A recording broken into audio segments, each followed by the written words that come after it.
everybody, welcome to my channel. My name's Jodi, and on my channel today we're talking about the 6 sectors of Peace Corps.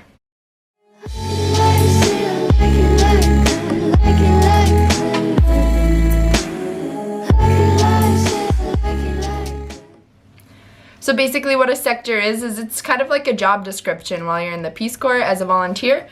There are 6 different ones, or 6 different categories, and there are lots of different jobs or assignments that you can have under each category. And I'm just going to explain to you what they are, different things that you can do in each category, and what it means to be put into a sector. So when you're applying for Peace Corps, you can apply for different locations and different sectors to work in. You might not get the location you want, and you might not get the sector you want, but when you're invited, if you're invited to the Peace Corps, you will be invited specifically to a country and a sector, sometimes 2 sectors, I believe. So the sectors are agriculture, community economic development, education, environment, health, and youth in development. So those are the 6 sectors that you can be put into in the Peace Corps, and the largest ones are health and education. The smallest ones are community economic development and youth in development. Just because you apply to be in a certain sector does not mean that you'll be put into that sector or any of them that you choose.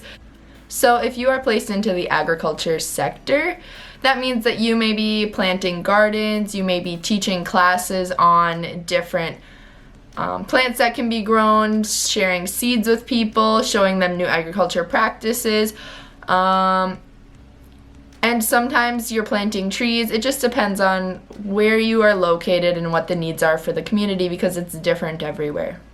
Community economic development sector, you may be working with small businesses, or you could pair that with a different sector. I think sometimes if you're put into the community economic development sector, you're sometimes paired with something else, maybe agriculture, so you could do gardens and then selling that, different things like that.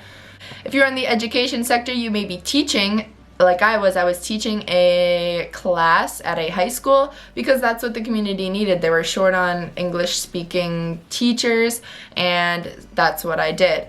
I was also, though, teaching classes to other teachers, not formal classes, but I would go to a teacher's house and I would practice teaching to them so they could see how I taught, and then they would teach to me so I could see how they taught, and we would learn from each other. And some people who are put into the education sector never actually are assigned a class or a school to teach with, but they are going around teaching other teachers. It just depends again on where you are. If you're in the environment sector, you may be doing cleanup projects in your community, or again planting trees, or teaching classes on different environmental topics. The health sector, sometimes I have heard of volunteers being paired with hospitals, and they work in the hospital doing different things, like weighing babies, taking down notes, and helping out where needed. Other people in the health sector may be teaching malaria boot camps, or they can be doing different sensitizations where they just teach about different health topics. I know that there are some HIV/AIDS programs. It's so varied depending on where you are. Again, everything is about location, where you are, and what they need. Youth and development, sometimes volunteers will work with youth centers and set up different activities for the youth to do. Sometimes they do camps. These are just ideas. This is exactly what people do, but these are just some ideas of what people might do in these different sectors.